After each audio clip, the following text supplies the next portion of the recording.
Good afternoon, everyone. Welcome to today's show, which is about niche website builders. We do have Mark Mars from Niche Website Builders on today, and we are going to be talking every week about all things niche websites. I hate saying that name, Mark. Like you see a current trend on Twitter and whatnot, and everyone is labeling themselves the niche website. Yeah. But hey, it is what it is. What else can you call it? But first off, it's great to be working or partnering together as the official sponsor, as you can see up there, guys.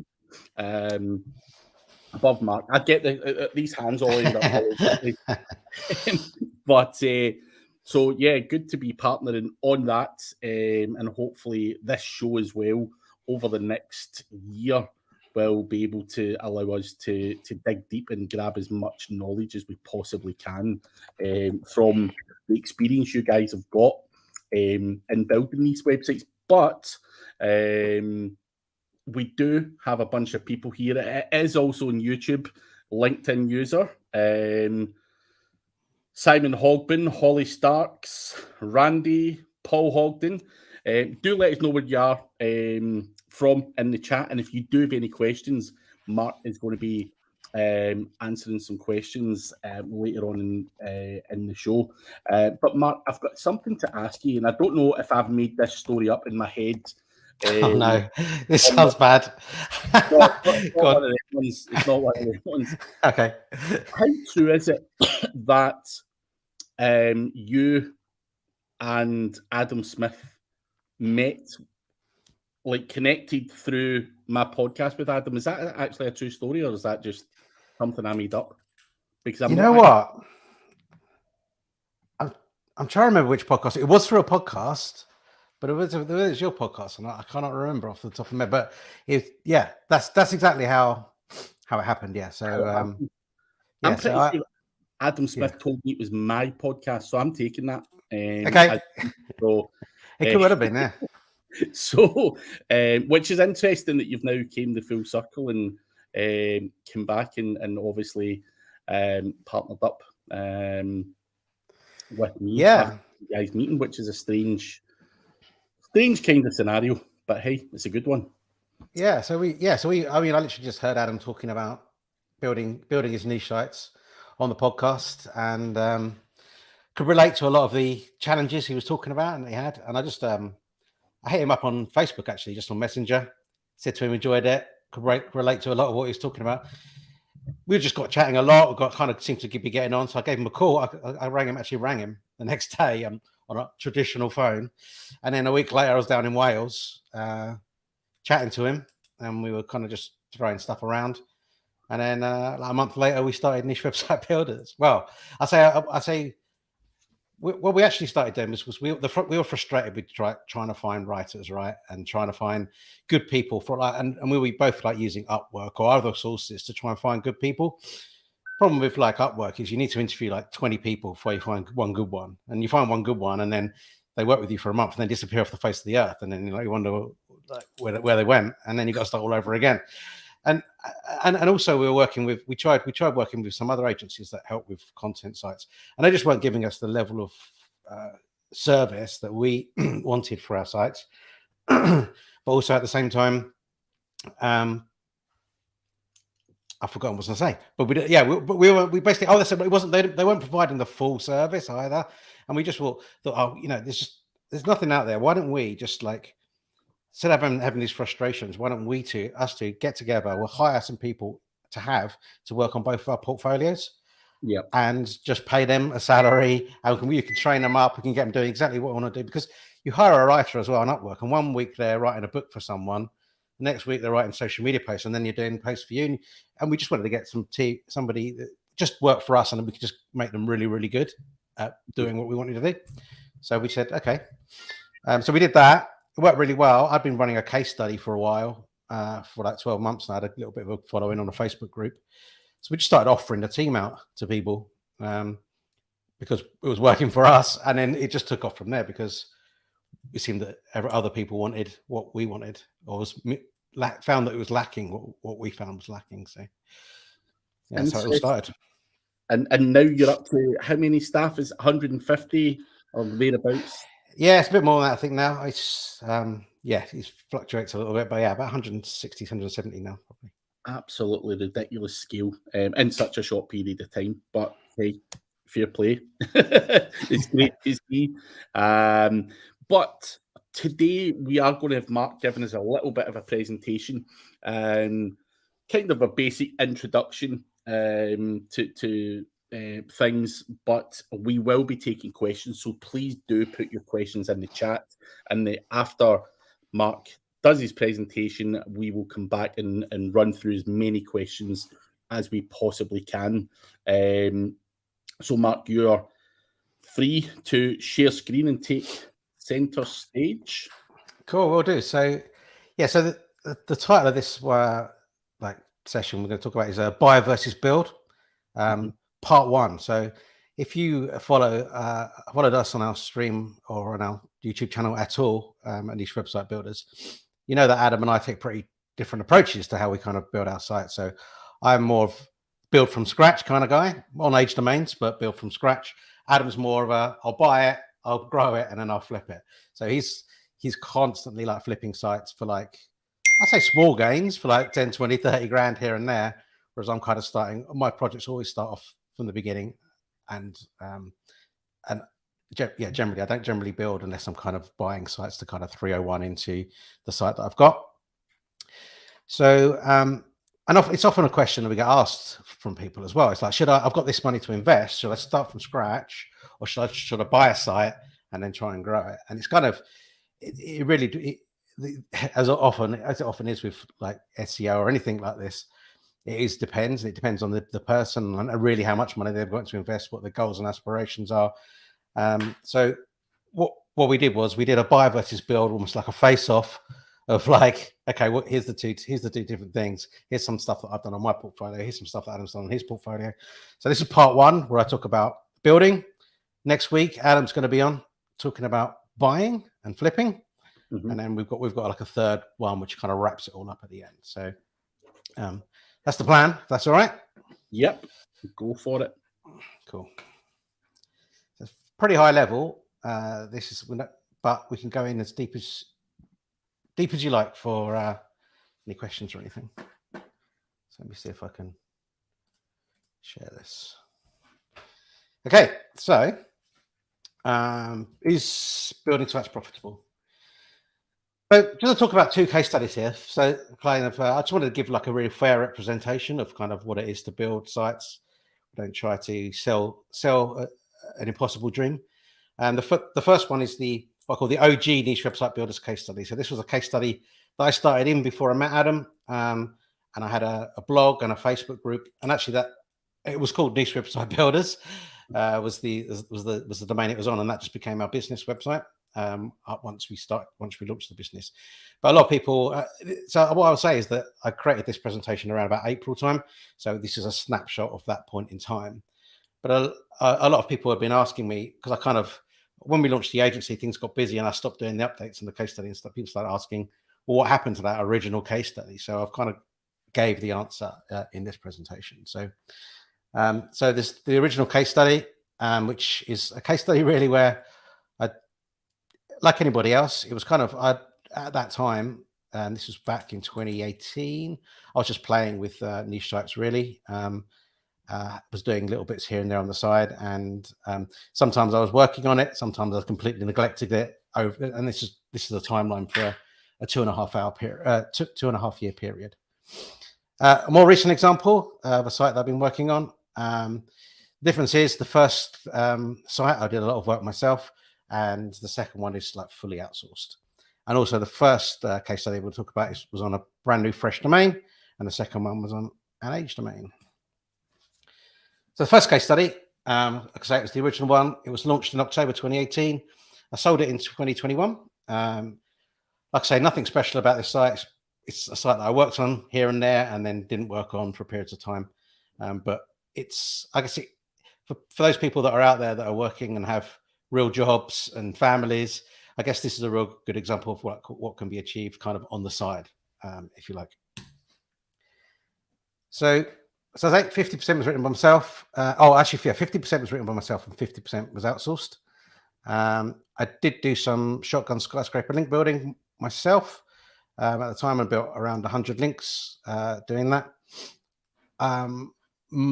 Almost all of those links were free. There was a few, though, that I paid for, and I spent about $300 in total paying for some links that were just really, really good and just worth like paying for.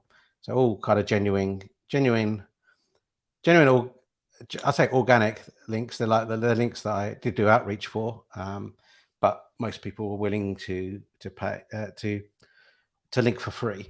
And I guess if you are not familiar with the shotgun skyscraper technique, it's a technique where you create an asset on your site. It's a big, in-depth piece of content, and you reach out to people that have linked to similar content in the past, and just make them aware of what you've got. You say, I thought you might be interested in this. If you are, feel free to share your audience or link to it on your website. And it's kind of as light touch as that, really, with some follow-ups, of course.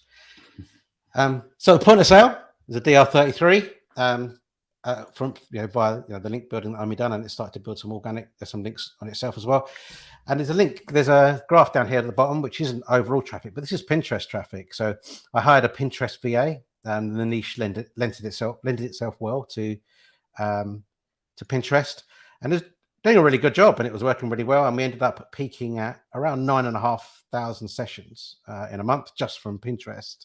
And then they changed the algorithm, and things just slowly died to death.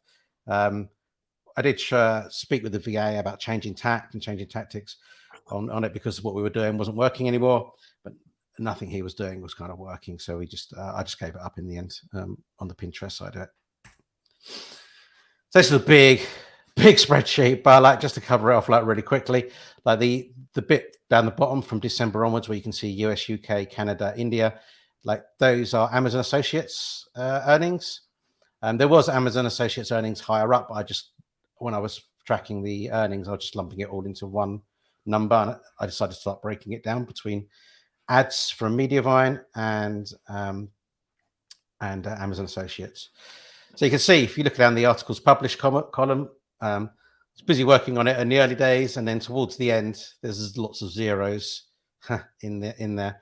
I did publish around 85 the month before I sold it, though. So at the point of sale, I had 519 posts, and like I say, I published 85 posts just before I sold it. And at this point in time in April, I had 833 posts. So the person that I sold it to actually had added a bunch more posts on there as well. And you got a question whether I sold it at the right time too here, because if you see the blue dot in the graph down below, this is the point of sale, and then after that it kind of took off. So I had, like I say, I just done a bunch of posts. They also did some posts after, but yeah, it really kind of took off after I sold it.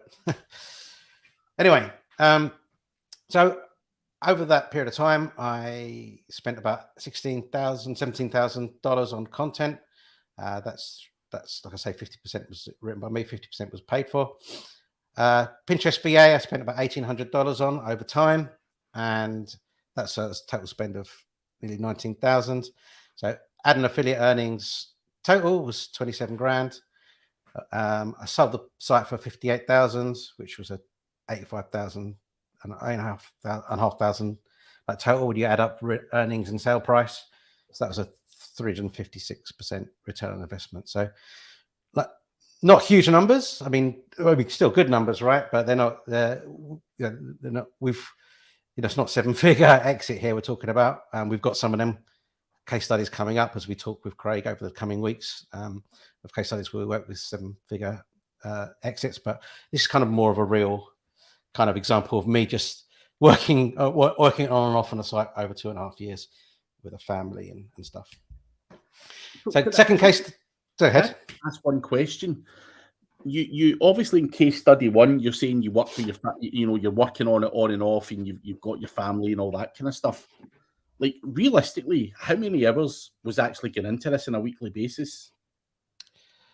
Oh And man. what's your point of view? Because I know obviously you've delegated a lot out, but just curious, is it 10 hours or So for this first one, I would probably say, just thinking about how many posts I was doing. So yeah, it was probably like 10 or 15 hours a week, I'd say, over cool? time. I mean, it went up and down, as I say, like it fluctuated. But if you want to average it out, it's probably 10, 15 hours a week. This second case study, I only spent like 2 hours a week, if that, on. So that's because it's all outsourced. So we'll Yeah. see that one. But this one was much more because I was doing a lot of it myself. Mm-hmm. So case study 2 launched in December 2020. So the site's this December would be 2 years old, right? It's at the point of me compiling this presentation, it was about 16 months old. I started on an age domain. Normally when starting sites, I find a good domain first, and then once I found an awesome domain, then I build a site on it. And it's the domain that dictates the niche generally of what I work on. It's kind of that way around, because quite often if you want to work it on a niche, the chances, especially if it's an obscure niche, the chances you'll find an age domain for it is like very small. So quite often we work the other way around and say, let's find an awesome domain first and then build a site on it. For this one though, I was kind of dead set on a specific niche, and I did actually find a domain in that niche, but it was a DR13. So picked that one up. So it wasn't particularly powerful domain at the start, but it was a failed Kickstarter project, which meant although it didn't have many links, the links it did have were were very powerful links, were good, like news kind of related kind of links. Mm-hmm. So it might have only had a few links, but the ones that it did have were really good. But not many of them, hence DR13. So over the 16-month period, I've put 450,000 words on. So that's around 300 posts.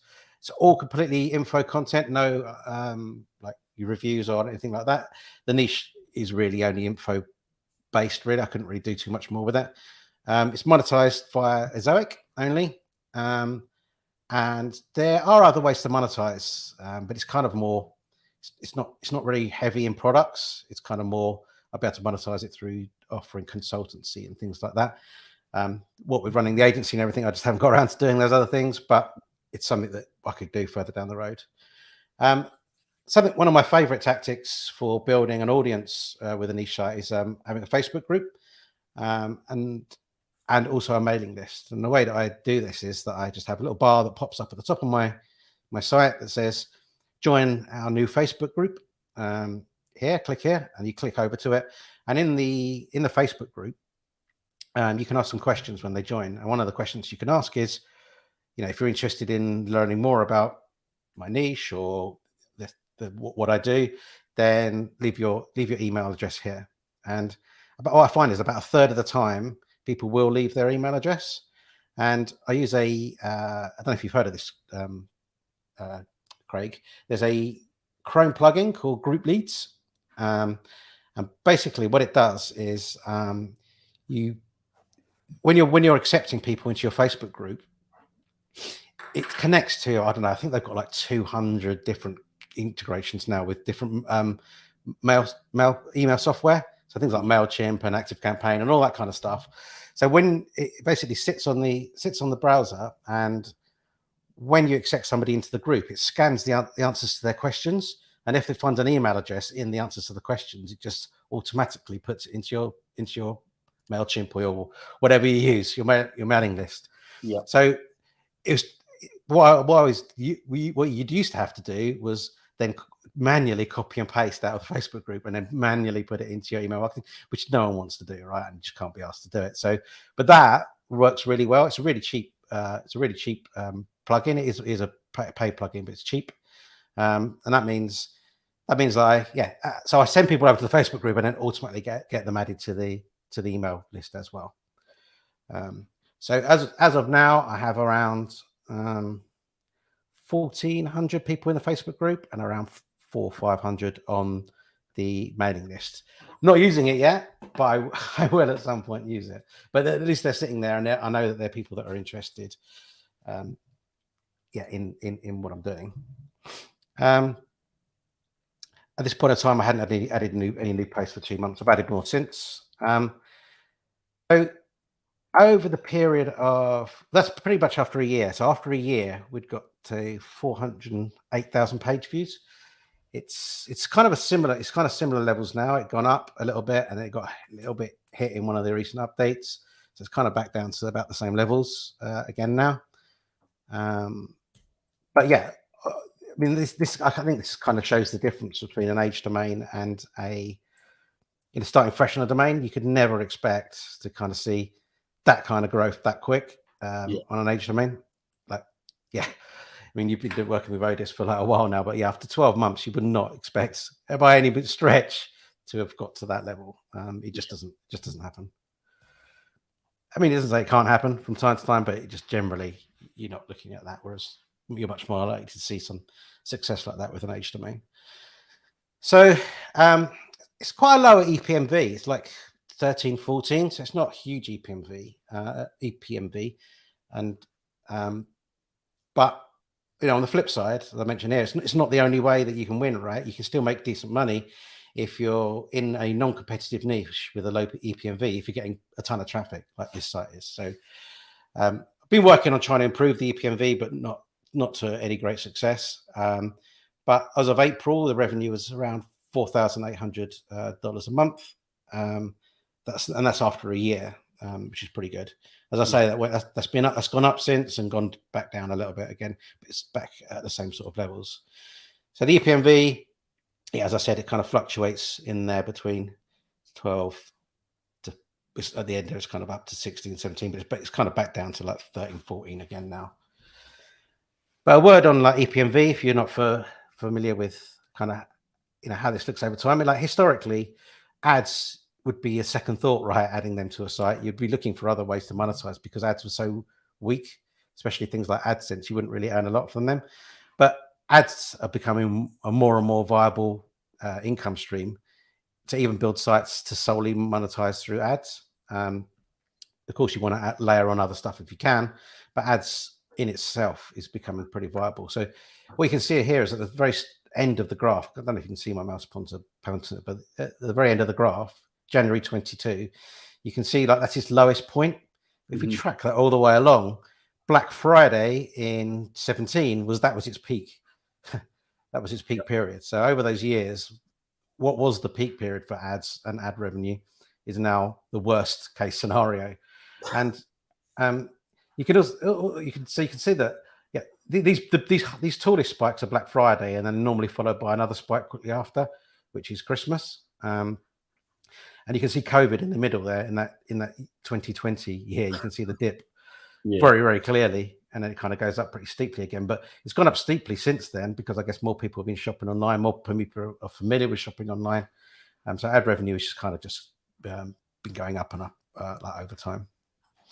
And if you're not familiar with this kind of graph as well, so it's a bit like Google Trends, if you're familiar with that, where it's on a scale of 0 to 100, where 100 always represents the highest it's ever been, and everything else is relative to that. So we don't know exactly what these numbers are, but you can see you can compare two dates to each other, work out.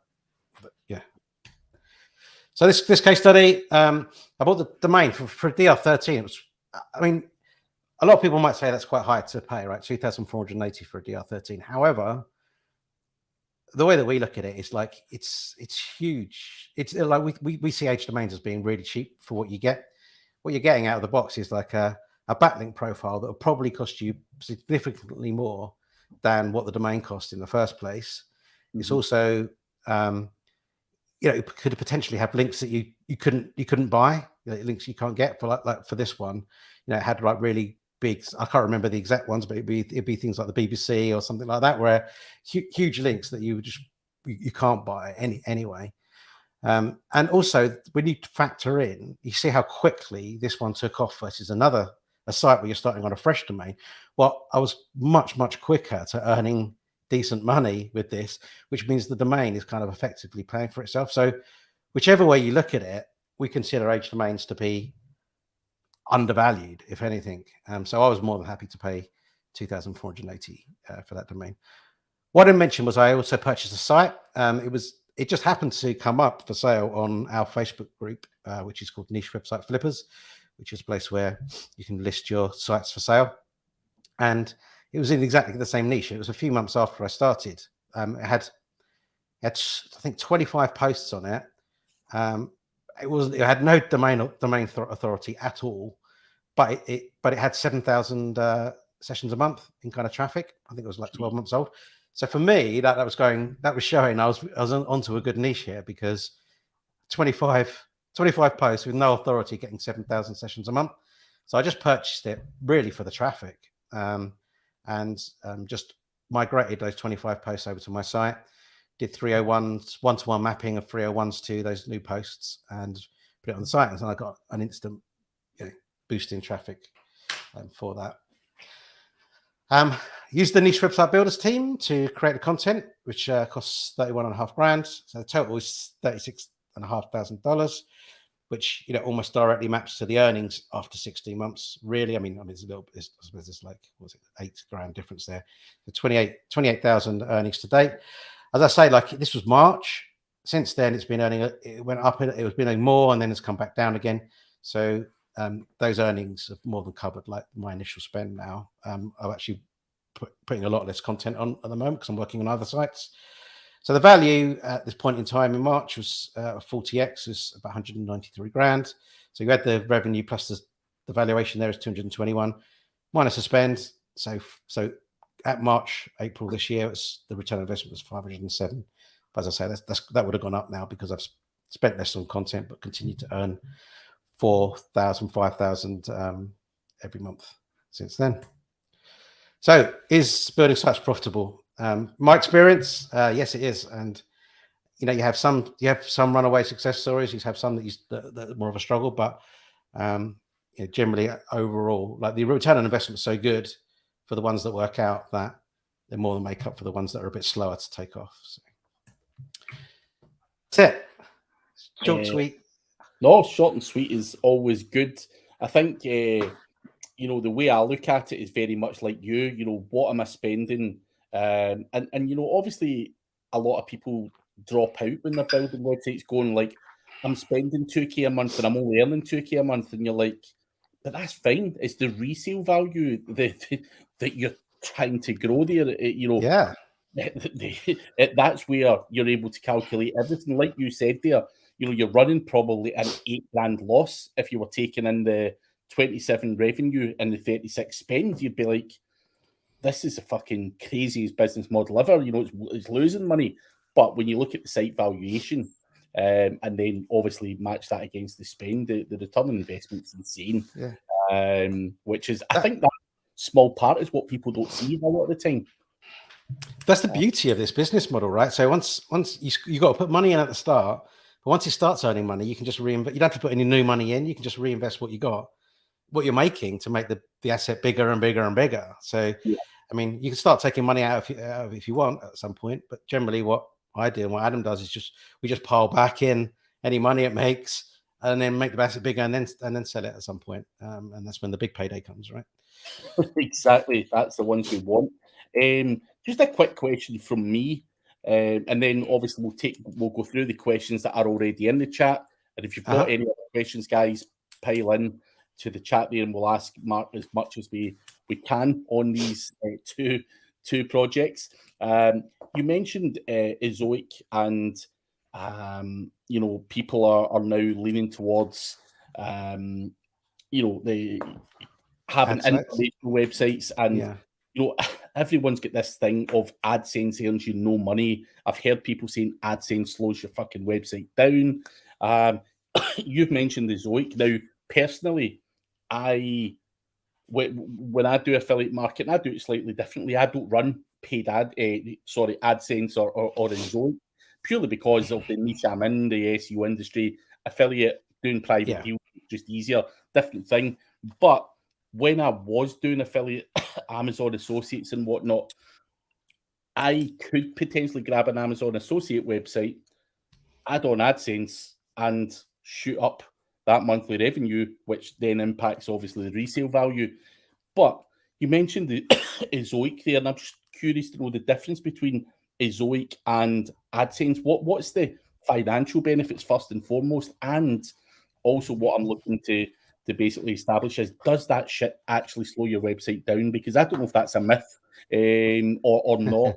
That we hear, you know what it's like in this game, but just curious to know your answers on them.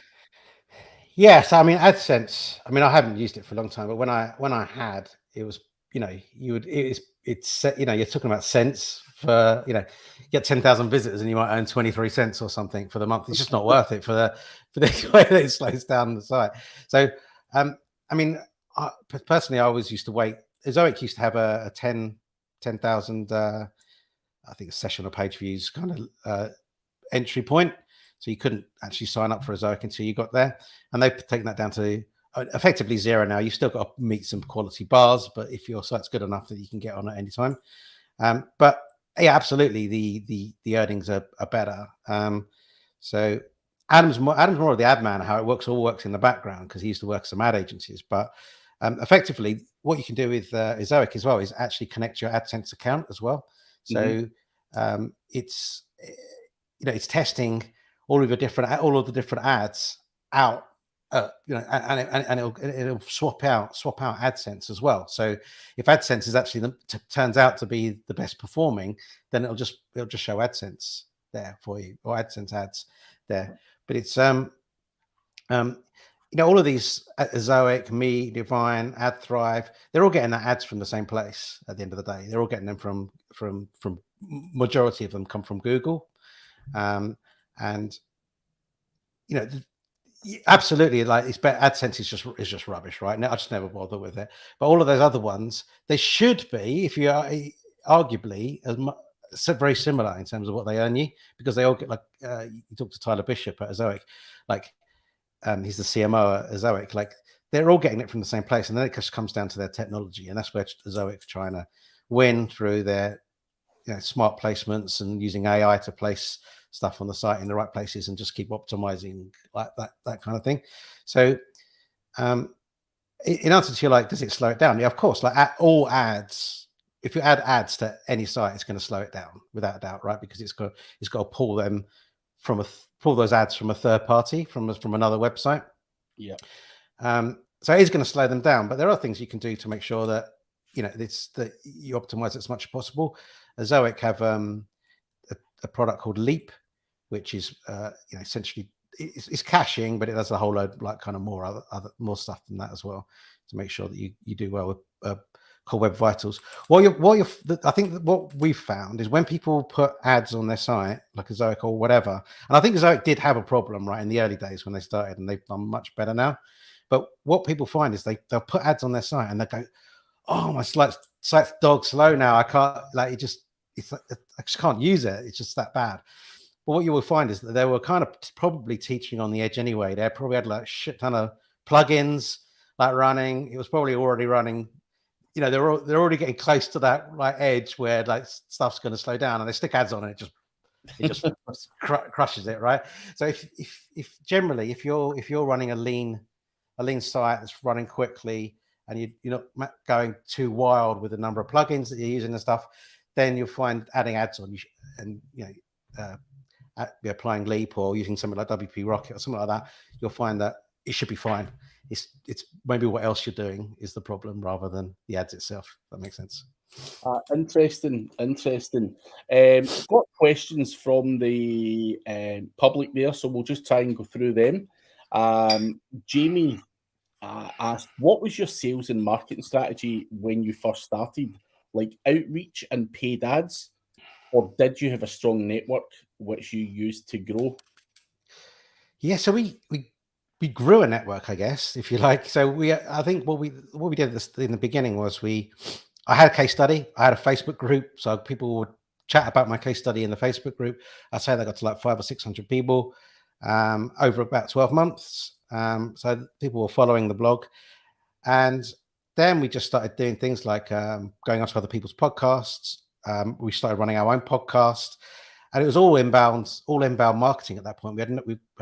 We we have got a set outbound sales team now, but for the first 2 years we didn't. It was all just being genuine and being out there and actually just sharing all your knowledge. We share everything that we do to grow our own sites, but also our customers' sites, like 100%, because we know that 90% of the people can't be asked to do it themselves, or don't have the time or the inclination, I should say. 10%, great, they can go off and do it and use the tactics and strategies that we talk about all the time. But 90% won't. So we honestly, for the first 2 years, it was all about just being active on social media in different groups, creating our own podcast, and just, yeah, that was it really. Interesting answer. And as I say, it's impressive how quickly you managed to scale that. Maeve is saying, and I think this is referring to the case study number 1 where you mentioned Pinterest. Was the Pinterest worth it? I think you mentioned the actual figure. I'm not sure if that question came in before you mentioned the actual figure. But I've heard so many people say that Pinterest traffic's insane. Actually, there's a guy in here who said hello earlier, Mario, speaking to him a couple of weeks back, and he built up this amazing website, and a lot of it was from Pinterest. A lot of the traffic was from fucking Pinterest, a platform I've never really touched. So, yeah.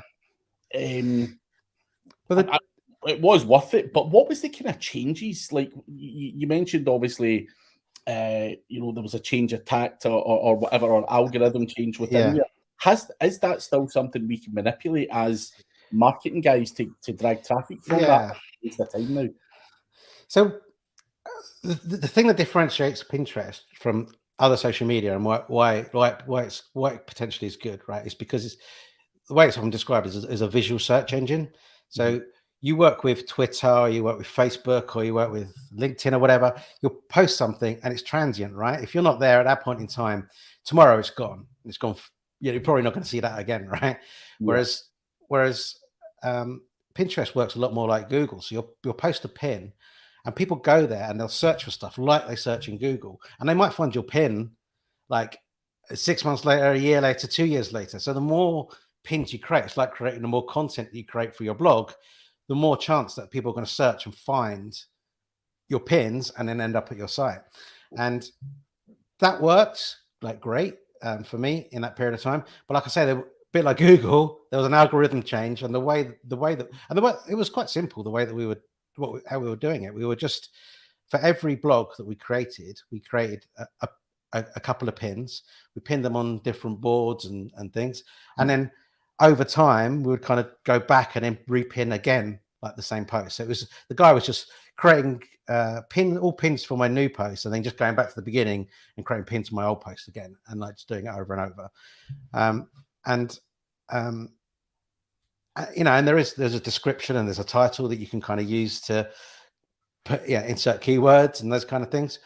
But is it worth it? Like I since this site, I haven't really played with it again, and I know that people do still have success with it. It's just that they must be doing, working on it in some other way. And I actually, the honest truth is, I don't know what the strategy is with Pinterest these days and how you kind of get lots of traffic. I'd love to hear from someone who does, because it's not something I've touched for a couple of years now. It's one that I've never get round to touching properly. It's insane, but one day hopefully I can visit it and grab some of that traffic. So hopefully that answers your question, Maeve. Probably a platform that we shouldn't be ignoring. LinkedIn user, the name doesn't come up, but they want to know how you found that website in your second case study. So the DR13, how did you find it? Like I say, it's the website, I don't know if he means the domain or the niche. The niche, I just it was just one of those random ones where I just I came up with an idea, thought about it off the top of my head, and I thought, I wonder if what kind of traffic that gets. And I kind of just did some results. I was like, wow, actually, that gets a lot of traffic. There's no competition, and then go through the process of checking out the competitors. So it's more than just keyword research in Ahrefs. It's going through the competitors, finding out who's ranking for that, how strong are they as a site. And I found that a lot of the sites in the space were pretty weak as well. I thought we can probably dominate dominate that space with an age domain. So that's how I found that's how I found the niche. In terms of the domain, it was again that one came from Otis actually. So that one, I found it on Otis and picked it up from there. Nice one. Aaron Semenoff, hands-on SEO and managing a huge team seem like two completely different skill sets. Mm-hmm. Was there anything that helped Mark transition from operator to agency manager as quickly as you did? Yeah, so I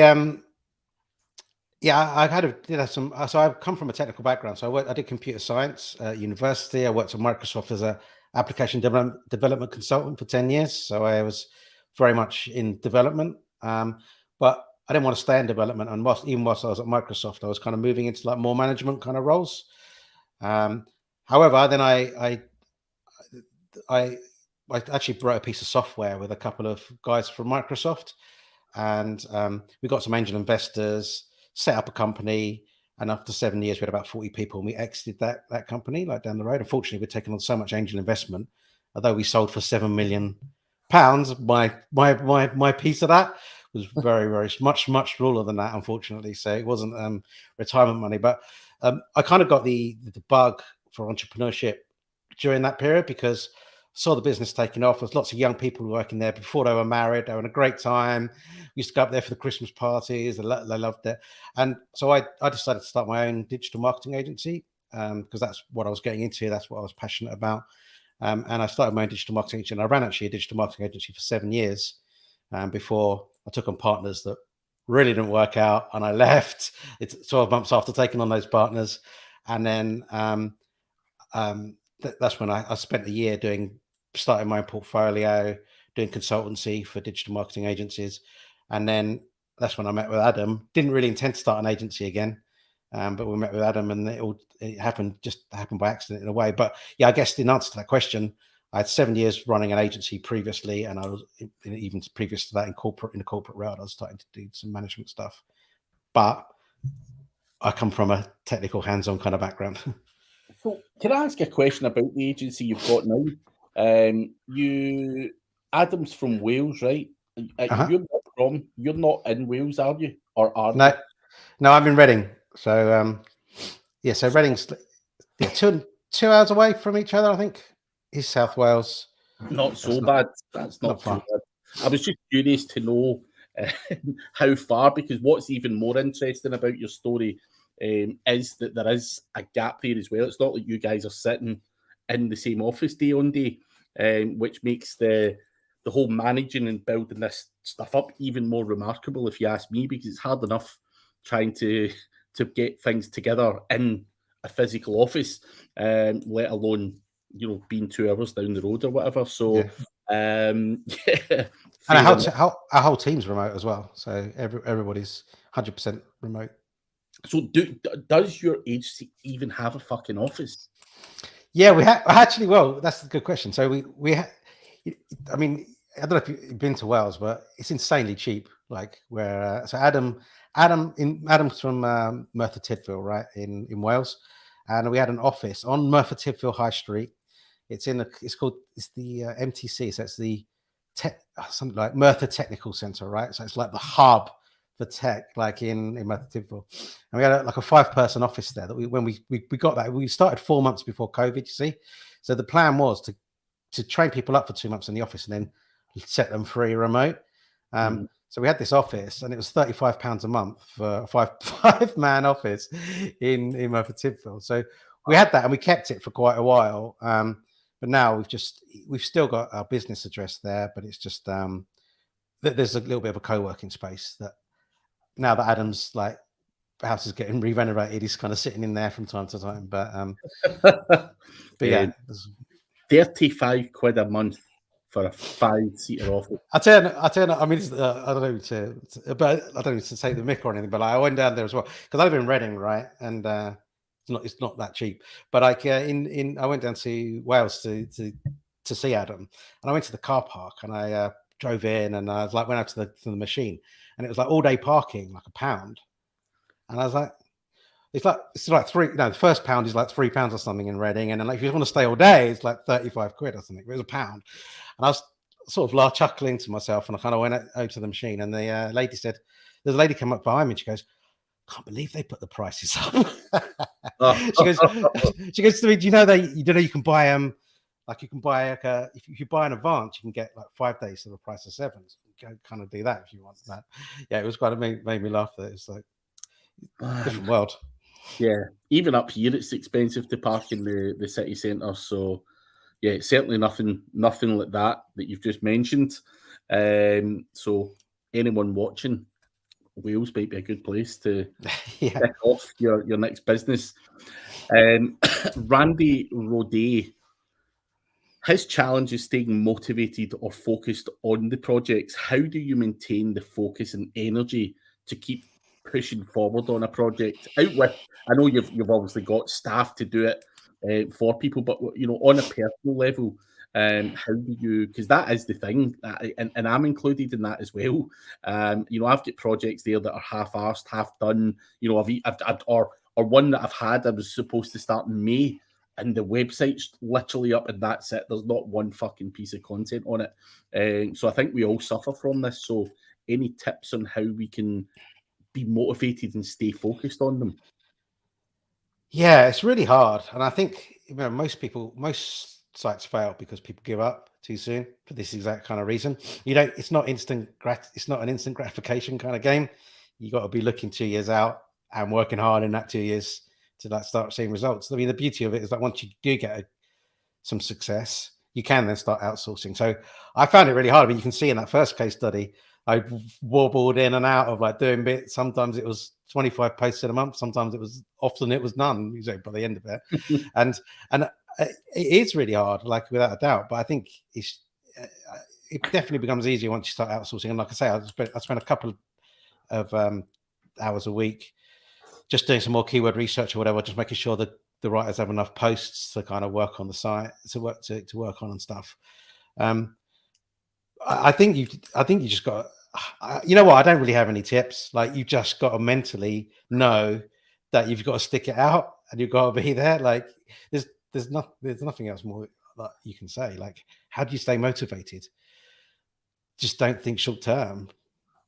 I think that, but also what I think it goes on to is we can all hand on heart for most SEOs can say we're all fucking lazy bastards.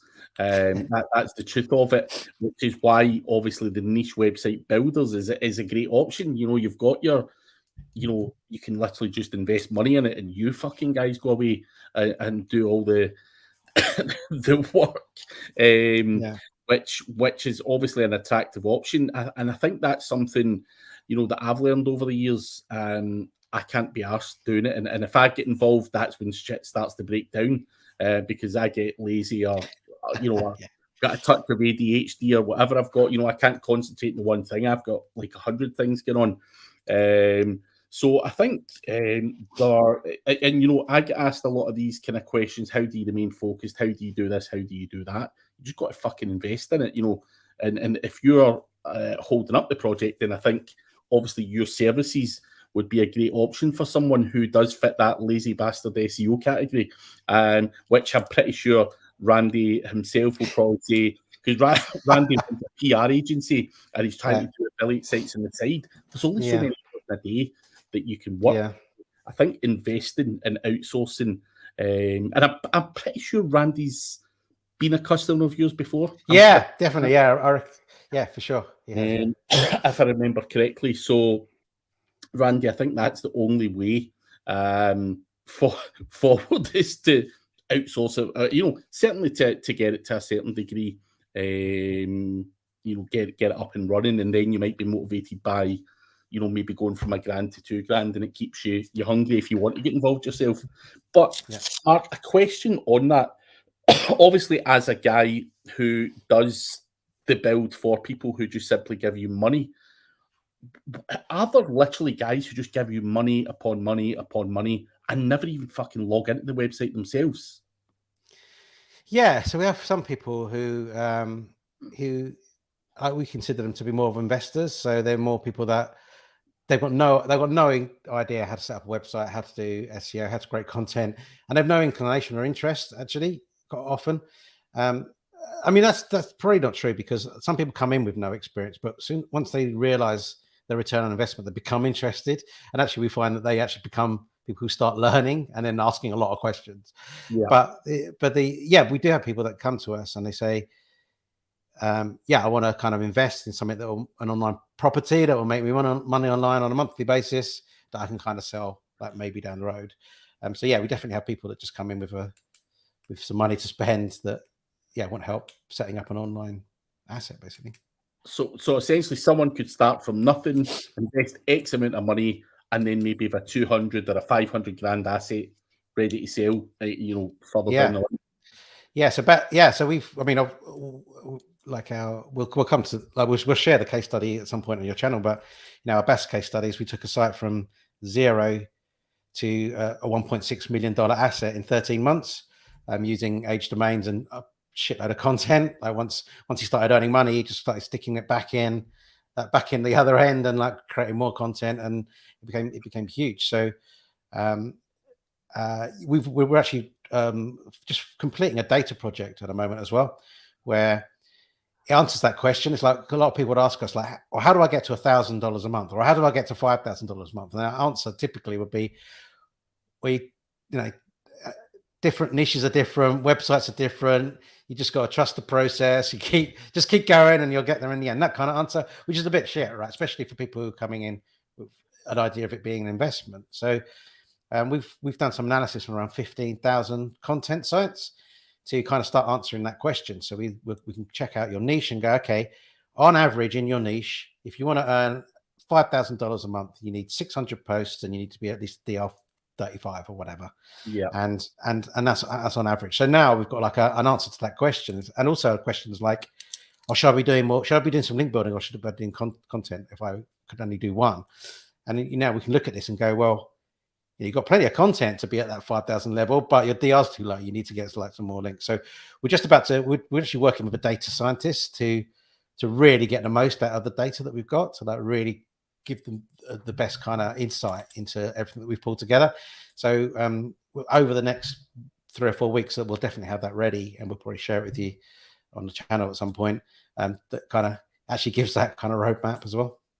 I think that's the thing. I think I've mentioned, to off air to friends and stuff. I'm like, I'm excited about the show, because we're going to get data rather than someone just saying, my shitty little fucking 2 websites that I've worked on in my whole life, had X amount of posts. That's not good enough. We need to be looking at this, and the data and the volume of websites, 15,000 or whatever it is.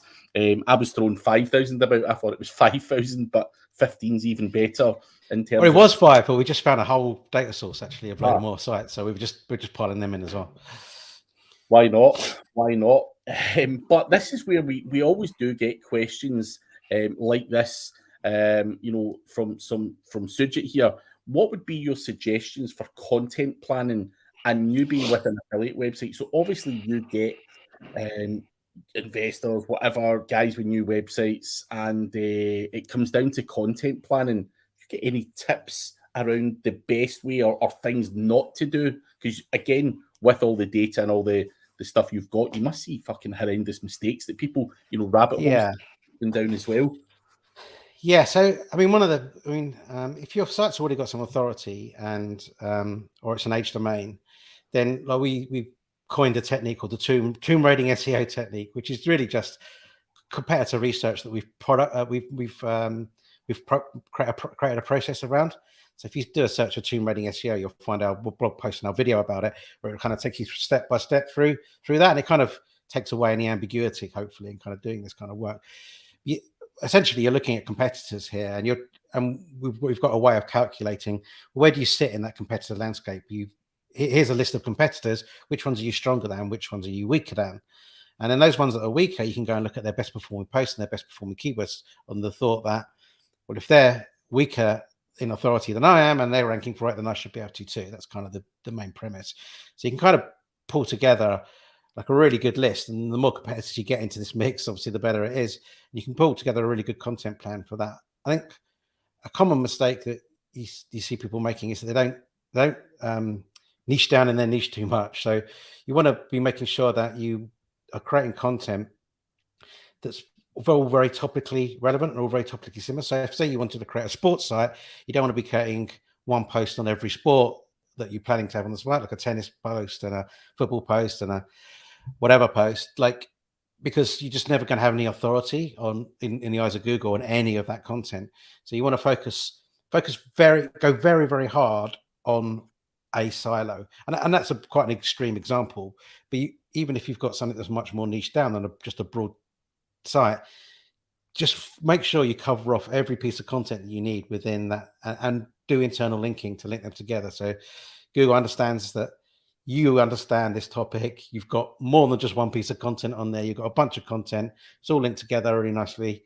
And I think that's, in terms of content, I mean, there's so many different parts to that content planning, but one of the biggest problems is when people just try to go too broad and try to write on everything, and they'll never get anywhere, basically. We do have 4 minutes left, so time for a last couple of questions. If you've got any, guys, stick them in the chat. But Dean Signori is asking, or saying, he set up Ezoic 2 months ago using their DNS, and it said something about having to be AdSense approved first. He has 6 websites that are constantly rejected by AdSense. Even a very good UK writer, Suffer, SEO optimized one. If you come across these kind of problems, is there kind of I would nice? Just check with Ezoic on that, because I'm not sure the exact things, but you don't need to have Ezoic running in your you don't need to have AdSense running in your Ezoic account. That you could just add that in as an additional thing, and they call it mediation. So if I may be wrong on this, but there is a good chance, I think, that you can get approved. It's just that you can't add the AdSense aspect, the mediation part, enabled on the site if you haven't got an approved AdSense account.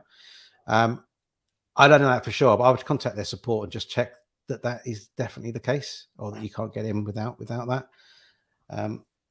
Otherwise, I mean, I don't know. I've never been, when I did use AdSense, I was just accepted, so I've never had that experience of being rejected and that knowing what to do beyond that. So, but yeah, I'll reach out to Ezoic support, I'd say, because I think there's a chance that you might be able to get approved without AdSense.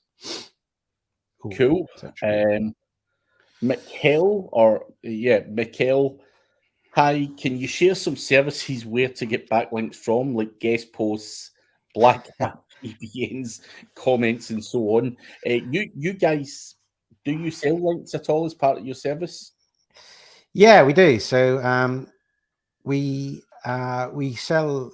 We have guest posts. We have niche edits. We also run shotgun skyscraper campaigns, which I mentioned in the presentation. We also do Haro link building, so that's more editorial editorial news-based kind of links. If you're not familiar what Haro is, and I mean, we haven't really mentioned it yet, but I might as well mention it here. We're going to be launching a digital PR service shortly as well for niche sites, which I think is a first for in our industry. You know, normally you relate digital PR to big brands and big massive campaigns, but actually we've worked out how to kind of do that effectively, cost effectively, and well, and still get massive top tier sites like Forbes and the Express or the Sun or whatever linking to us. So we're going to launch that shortly for niche sites as well. So we don't do anything black hat, unfortunately, Michael. It's all much more above board kind of stuff, but depends what you want it for, really. I wouldn't, if you're just creating a niche site, I wouldn't recommend. Well, depends which VPN it is, right? You know more on this, but Craig, depends which service you're using. You need to be using a quality service if you want to go down that route, but it comes with risk, right? Do your own due diligence, Michael, in terms of who you're using for that type of stuff. Obviously, Mark doesn't want to commit himself to something he doesn't sell and shoot himself in the foot or any of that stuff. And obviously, they clear of those type of tactics as a service delivery. So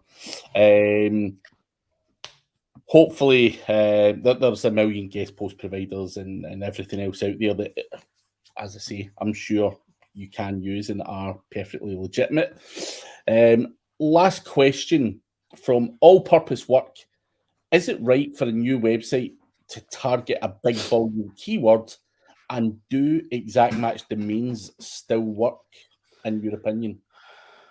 I mean, I haven't done it for ages, but I just avoid it. I don't think it's just kind of like short-termist kind of a thing. I think again, you're just trying to win big with an exact match domain, and they're often quite limiting as well. Personally, I would say don't bother. I mean, I know that there's definitely people that have still done it. You talk about Alex on the WP Eagles channel. He's always exact match domains, but I don't know. I just wouldn't bother. Again, I think it's just a short-term, small project you're thinking about there. I'd rather sort of plan something bigger.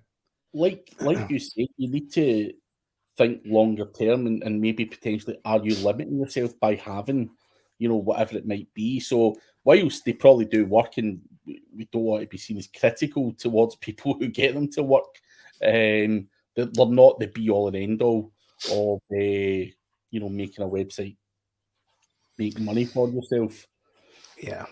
It's and as I say, sometimes you don't want to tie yourself down. Build a brand rather than a exact match domain name. And well, if you look at this latest update as well, which is the helpful content update, it's like you read behind what the update is about, and it talks about writing content for humans, not for search engines, and that's what it was expecting to find.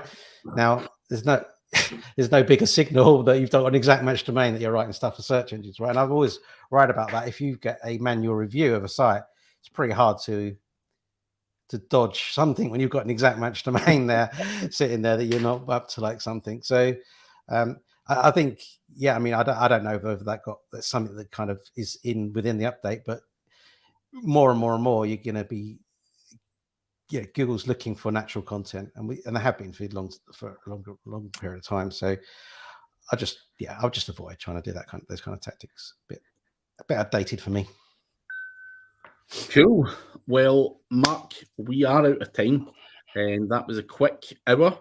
But guys, we are back every week, and we won't always have Mark. We have Adam next week, and then we'll go through as many of the people at Niche Website Builders as we can to grab as much good information. And we'll do a similar session every Tuesday, 3 p.m. But if you can go and check out the guys, you'll be able to see the link below, nichewebsite.builders. The link is in the description anyway, but you can see it running along the bottom of the video. So go and check the guys out, see what services they've got, familiarize yourself with what's going on. And if you do have any questions, Adam Smith is up next week, so give him all the dodgy questions. But Mark, it's been a pleasure to have you on. Thanks for sharing the case studies and stuff. I think that's always good to get data and everything else. And we're getting good feedback there. Kevin McGuire, Dirk. So it's always good to have a bit of good, proper chat about making money rather than any kind of fluff or stuff like that. So it has been a pleasure. Yeah, thanks for having us on, Craig. No worries. So guys, please do leave a like and subscribe to the channel, and go and check out the guys at Niche Website Builders, and we will catch you again at the same time next week. See ya. See ya.